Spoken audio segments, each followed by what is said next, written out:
founder knows what awaits us in the Iron Kingdom, but Vivian could probably make an educated guess.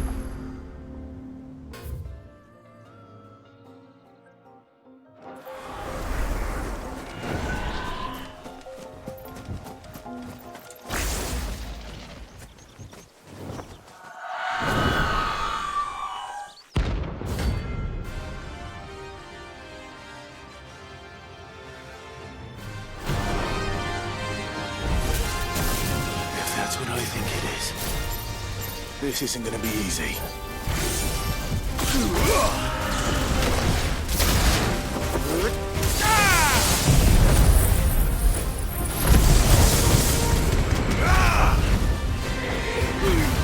All yours, Torgal.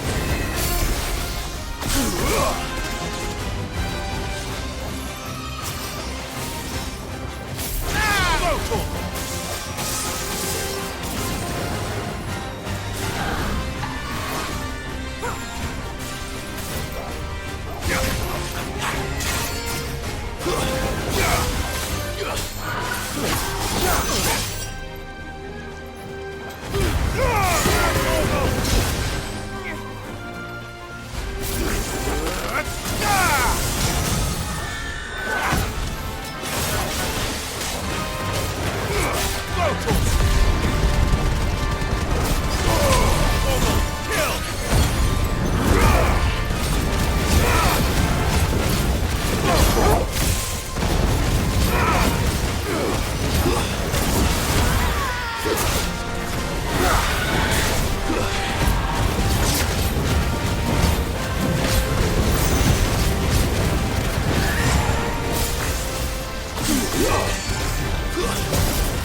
Stop!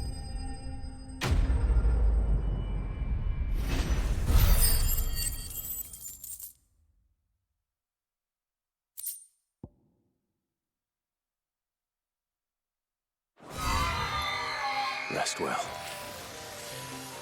I know I will.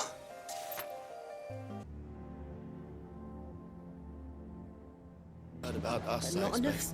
Clive! Oh, am I glad to see you? Is something wrong? It's Blackthorn. He ain't himself. And if I'm honest, he ain't been for a while. That normally it only takes a couple of drinks to perk him back up, but not this time. Something's getting him down. And whatever it is, he ain't telling. It's like he's lost his spark, you know? He's barely got enough fire in his belly to get the ump about stuff. But I'm thinking he might if we both bent his ear, because he respects you, innit? So, what'd you say? Fine. If you think it will help.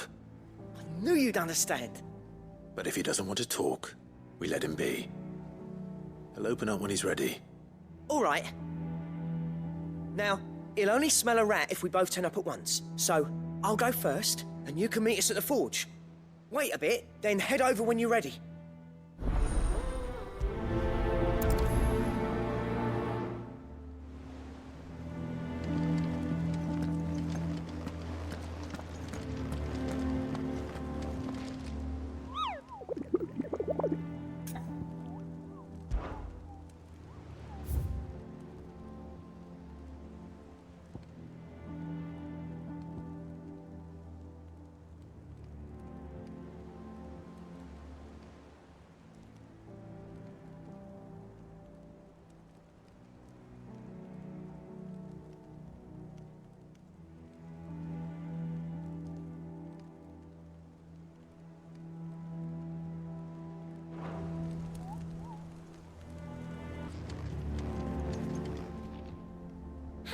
Help you today, Clive?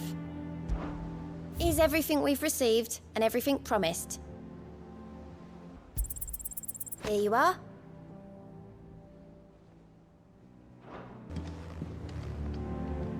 Back again, Lord Rosfield. I'm touched that you should find me such good company. It is not your company, but your counsel that I seek on this occasion. Ever the charmer. What will it be today, then? The Iron Kingdom. I need to know what to expect. You'll soon be setting sail for Drake's Breath, then, I take it. The mother crystal that rises from the boiling sea. There was a time when a true-blooded Rosarian had only to brave the waves to visit it.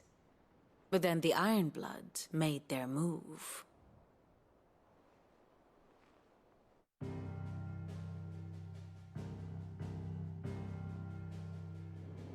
As you know, the Iron Kingdom rules over the islands to the west of Storm. Or rather, its church does. But this is not the pragmatic approach to state religion employed by the Holy Empire to manipulate the masses. No, the Iron Kingdom is the literal embodiment of the crystalline orthodoxy. And so, if one is to understand it, one must start there. As the name implies, the orthodoxy holds the Mother Crystals sacred, and they do not take kindly to heathens plundering the objects of their worship for the means to fill washtubs and light lamps with frivolous feats of magic. Indeed, the faithful consider ether a sinful thing, a poison no less. And to them, a dominant is an instrument of evil, albeit one they have proven only too happy to turn against their enemies. Some 80 years ago in Northern Storm, Drake's eye collapsed. Soon after, in pursuit of ether and with the blight at their backs, the Northern Territories descended upon the Grand Duchy of Rosaria. And when the Shields of the Flame marched north to meet them, the Iron Kingdom spied an opportunity. A few short days later, the Crusaders landed on the island of Mount Drastanus, home of Drake's Breath, and plucked it from the Duchy's grasp. Rosaria tried to reclaim it, of course, but to no avail. I doubt more than a handful of Duchy men have set foot on its shores in your lifetime. Nor are they like to again, under the Empire's stewardship, meaning the Iron Blood will keep their island. And with it, the foothold they need to march on mainland soil when next they spy an opportunity.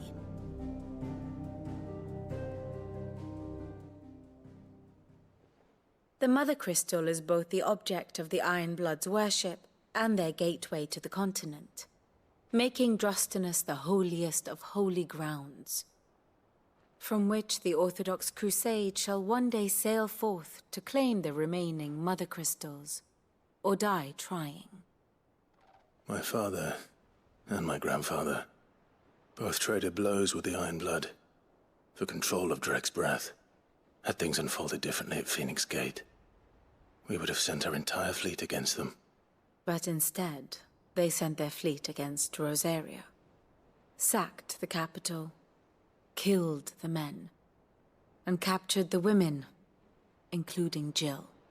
I'd say you'd be forgiven for wanting a little revenge, Clive. My only aim is to destroy the Mother Crystal. But thank you all the same. Not much else to do here. Let's see if Jill's ready.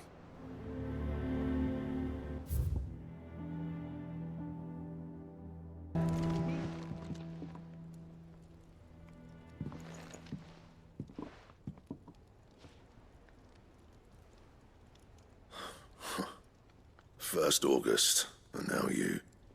What are you pair up to? What's it got to do with me? August was worried that something had been weighing on your mind. I thought you might want to talk about it. Did you now? I told you not to stick your nose in my business. What'd you go and do? Clive just wants to help, innit? What's so bad about that? Talk to him. You never know, you might feel better for getting it all out in the open. Please, mate. I'm worried about you. Phil shut you up. It's nothing really. Stupid. Not the sort of thing you bother people about. Why don't you tell us all the same?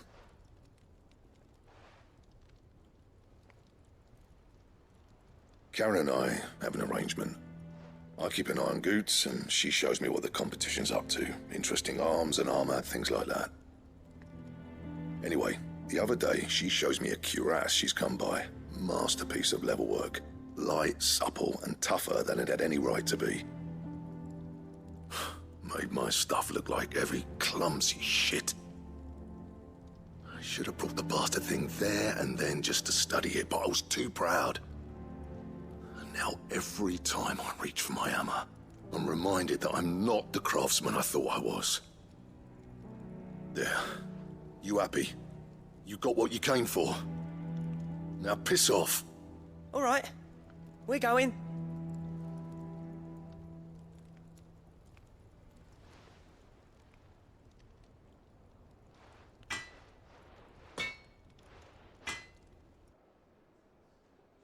I always thought of old Blackthorn as a bit of a force of nature.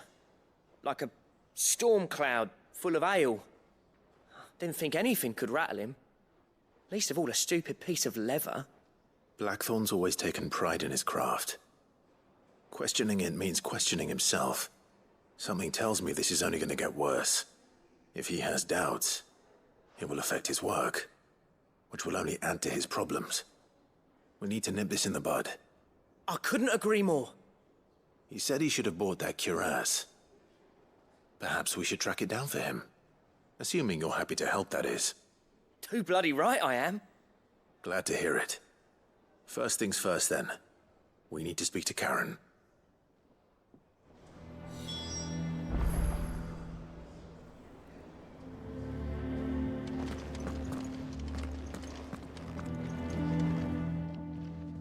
Karen, do you have a moment? Blackthorn mentioned that you'd recently come by a leather cuirass. An exquisite example of the craft, from what he told us. And he ain't been himself since he saw it. So we thought we'd buy it for him. Sorry, sold it already. Didn't think Blackthorn cared for it the way he turned his nose up. But it was nicely put together, that's for certain. Even if the bloke who made it is a bit of an odd one. Happened across him on my travels. Makes all his stuff to order, but the fella who commissioned it refused to pay. He didn't like the colour of summit. So I took it off his hands for a fair price. You don't know where we might find him, do you? Like I said, he's a bit of an odd one. Doesn't even have a workshop. He don't trust hunters neither, which means he spends as much time out tracking beasties as he does working their hides. I see. He did tell me something, though.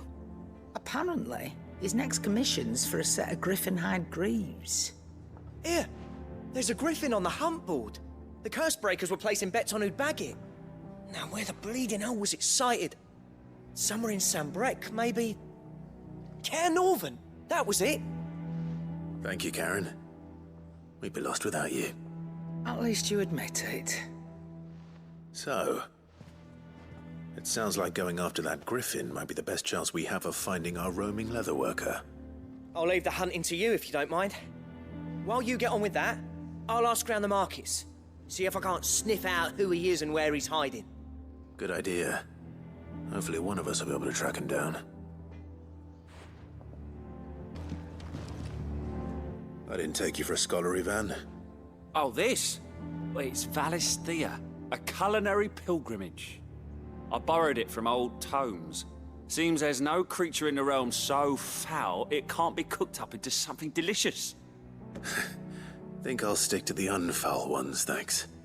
Oh, where's your sense of adventure, Sid? Honestly, one glance at these recipes, and even you would trade in your sword for a butcher's cleaver. From spit roasts to sweetmeats, this book has them all. What I wouldn't give to bring these recipes to life. If it's my blessing you're hoping for, then by all means. Well, I'm no hunter, Sid. The first ton of worm I came across would be the death of me. But you're made of sterner stuff. Would you help me resurrect one of these recipes? Something tells me you won't be taking no for an answer. Fine, I'll help. Fantastic! Thank you. So, dare I ask what's on the menu? Chance's Stew. It was once a favourite among the gourmands of Oriflamme, if the author is to be believed. Though Molly's never heard of it. The only problem is that while the recipe is extremely detailed in most respects, it's infuriatingly cryptic as to the main ingredient. A beast, no doubt. Most likely something that would make easy work of a simple cook with more broth than brawn, but unwanted violets. I've no idea what they might be. Does the book say anything else? Well, only that the sweetest violets sprout atop the bed of roses. Roses. Rosaria, perhaps? One of the butchers in Martha's Rest might know something. I'll ask next time I'm there.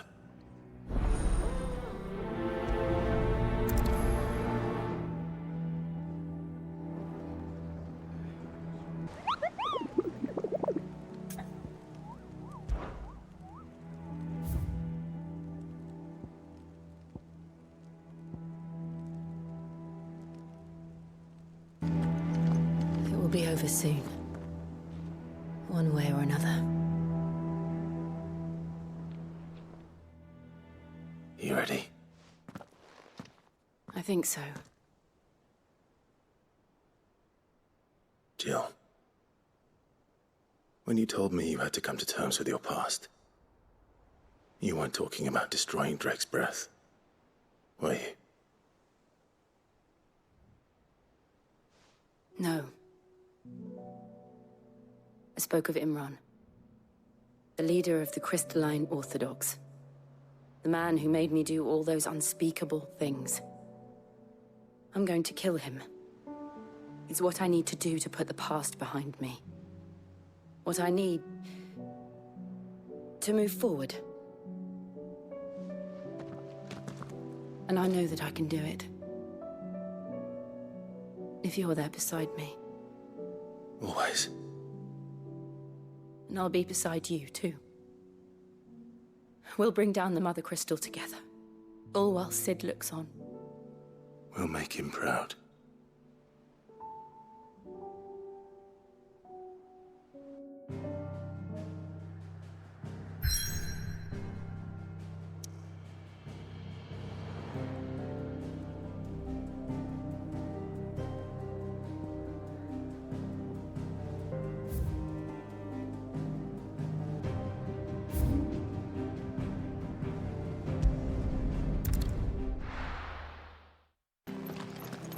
Thank you for sticking with us. Well, you can't exactly leave old Martha in the lurch after everything she's done for us.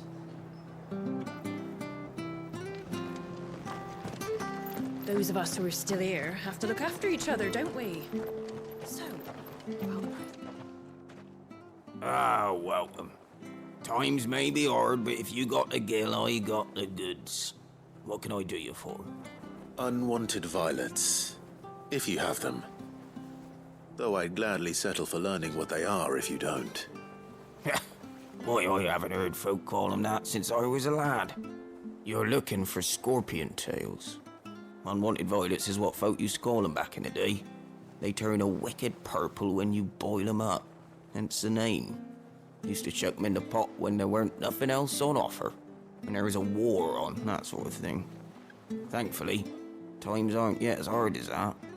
And even if they were, you wouldn't find anyone selling them these days. Do the scorpions still live nearby? I dare say they do. 3 Reeds would be your best bet, if memory serves. Thank you. You've been most helpful.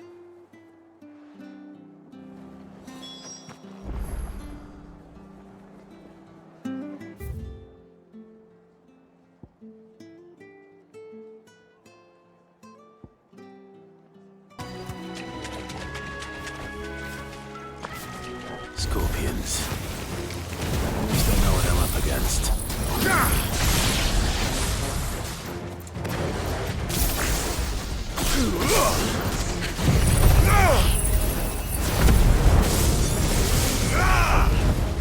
This one.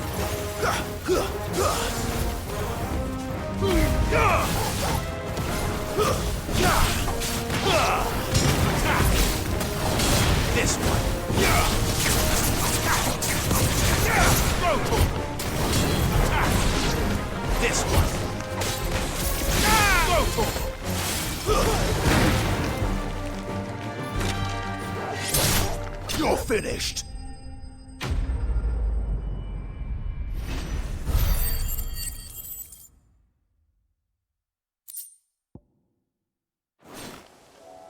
I better get this back to Yvonne before it goes bad. Or any worse, at least.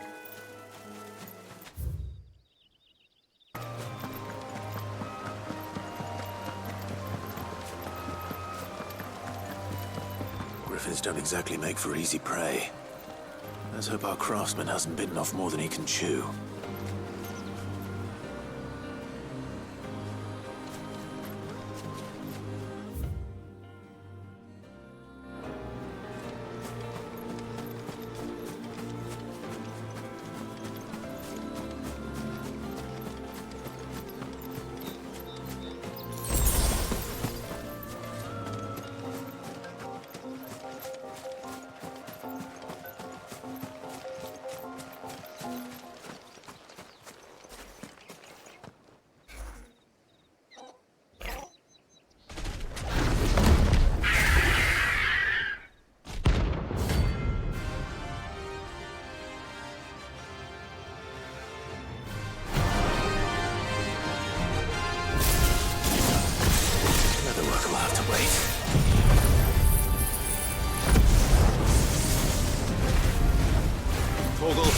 Look sharp. Over here!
Something there, boy.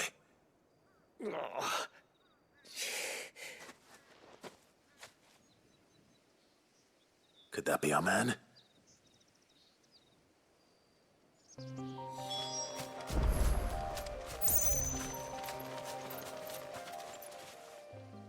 Are you all right? Dare say I'll survive. That griffin caught me before I could get an arrow off. Must have lost sight of me in the grass, though. I'd be dead if it hadn't. More likely than not. The name's Camille. I'm a lowly leather worker, if you couldn't tell by the smell of me. Not so lowly from what I hear. Do you remember selling to a merchant by the name of Karen? She's not an easy woman to forget. Bought a cuirass from me after I lost my buyer. Quite taken with my work, as far as I recall. Didn't stop her bartering me down to a pittance, though. She sent you for a refund? It's not her who sent me.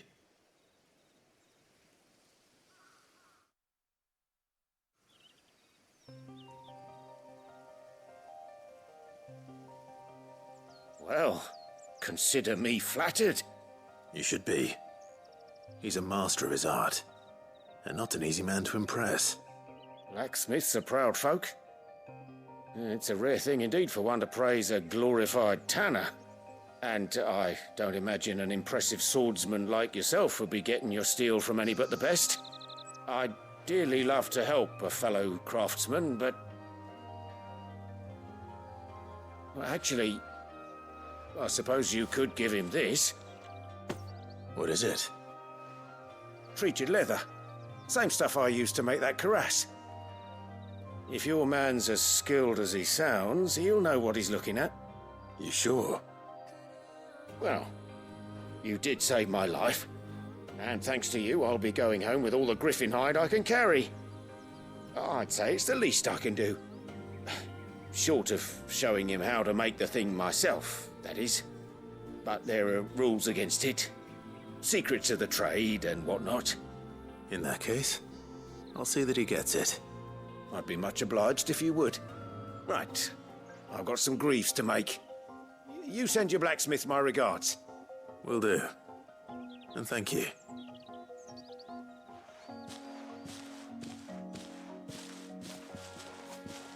Hopefully this will sweeten Blackthorn's mood.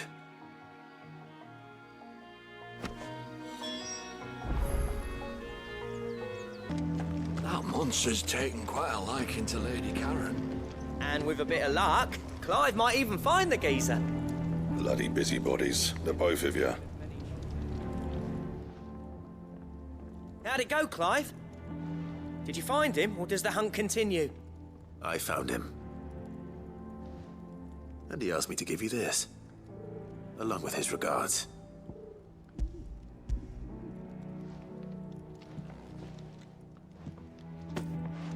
You're joking.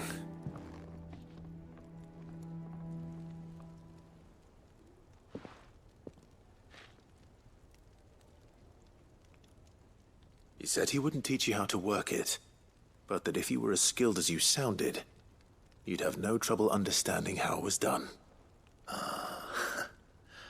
So that's his secret. Crafty bastard. He's layered and cross-grained it. Good few times, too. No wonder it's tough. And that's no ordinary oil he's used to get that finish. Oh, this is fine work. Even finer than I thought. Yeah? I'll take your word for it. Just looks like leather to me. Still, I'm glad you're happy. Here, Clive, you didn't happen to catch the fella's name, did you? Camille, I believe. I thought as much. There ain't many leather workers in the realm daft enough to do their own hunting, see, and his name kept cropping up when I was asking around. Turns out he's from Tabor, and again, most leather workers are. But our friend Camille guards a long-held family secret, the details of which are the subject of some debate in the leather-working community. Then we better keep this close to our chests. Listen, sorry for putting the both of you to all that trouble. Should have kept my moaning to myself. Still, I'm glad you found him. This has cheered me right up. That was the idea. Clive's idea, anyway. He did most of the work. It's good to have you back, Blackthorn. Just don't expect me to go turning out work like this. There's a reason he does his own hunting. He knows exactly what hides to look for. And that's how he gets them to layer up so nicely. And don't get me started on how much oiling this leather would need. But I reckon I can make something about as good. Something a Cursebreaker will have no trouble caring for. Anyway, enough nattering. I've got work to be getting on with.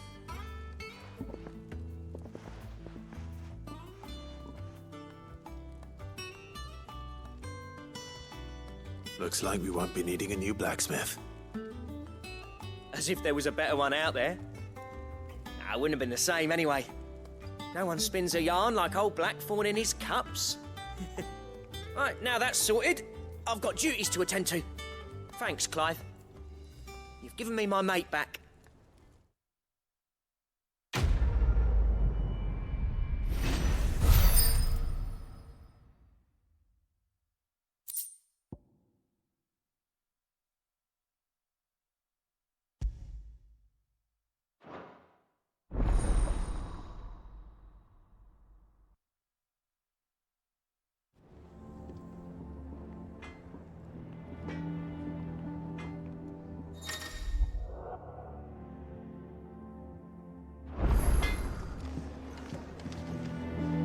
Did you find our mystery ingredient? I did indeed. Marvellous! Let's see. What am I supposed to do with this? It's poisonous, surely. You wouldn't be wrong. But that's your unwanted violet. Into the pot it goes, I suppose. Wait here. I won't be long.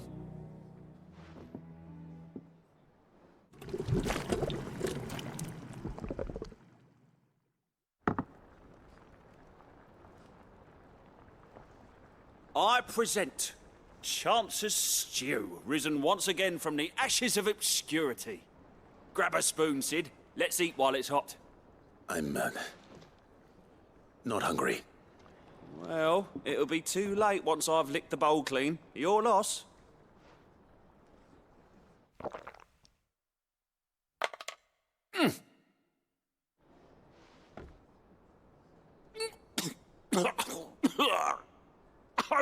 Odin's teeth.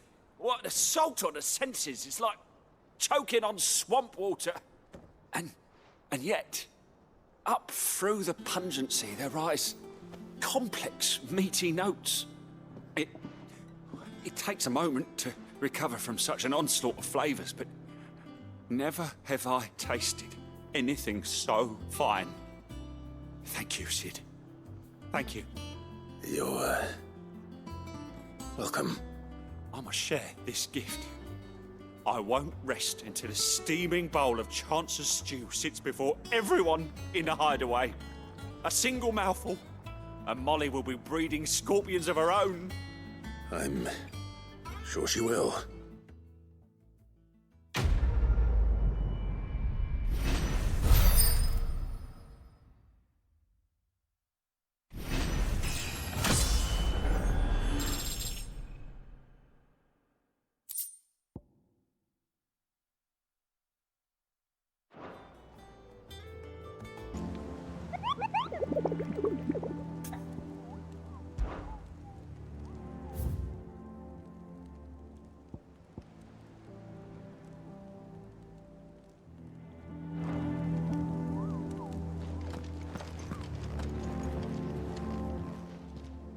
Welcome to the Patron's Whisper. Come to claim your just desserts? You earned this. Come again. I may have more for you. You needn't hesitate on my behalf, Clive. I'm ready.